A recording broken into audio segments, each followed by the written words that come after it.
राधा वल्लभ श्री हरिवंश। एक बार राधा रानी अकेली बैठी थी। उनके मन में विचार आया कि काश मेरी भी एक सखी होती जिसके साथ मैं खेलती, जिसके साथ मैं बैठती, जिसके साथ मैं वन विहार करती।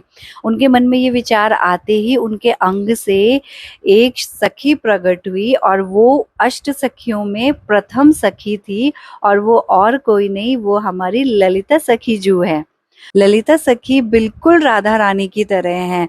अगर आप एक बार ललिता सखी के दर्शन कर लेंगे तो आपको ऐसा प्रतीत होगा जैसे आपने स्वयं राधा रानी के ही दर्शन कर लिए। बरसाना में ऊंचा गांव करके एक जगह है जहाँ पे उनका प्राकट्य हुआ था और उनका प्राकट्य भाद्र मास के शुक्ल पक्ष की सप्तमी को पड़ता है, यानी 30 अगस्त को ललिता सखी का प्राकट्य उत्सव हम लोग मनाएंगे। निकुंज की लीला में ललिता सखी स्वयं ठाकुर जी को श्रृंगार करना सिखाती है। वो ठाकुर जी को राधा रानी के बाल कैसे बनाने हैं, राधा रानी को श्रृंगार कैसे करना है, ये सब हमारी ललिता सखी ही हमारे ठाकुर को सिखाती हैं। और स्वयं ललिता सखी मोर रंग के वस्त्र धारण करती है, उनको मोर रंग अति प्रिय है। और इतना ही नहीं, हमारे भोलेनाथ भी जब सखी रूप धारण करके निकुंज में प्रवेश करने जा रहे थे तो उन्होंने स्वयं ललिता सखी से ही प्रार्थना की और ललिता सखी की ही मदद से वो निकुंज में प्रवेश कर पाए थे और लीला में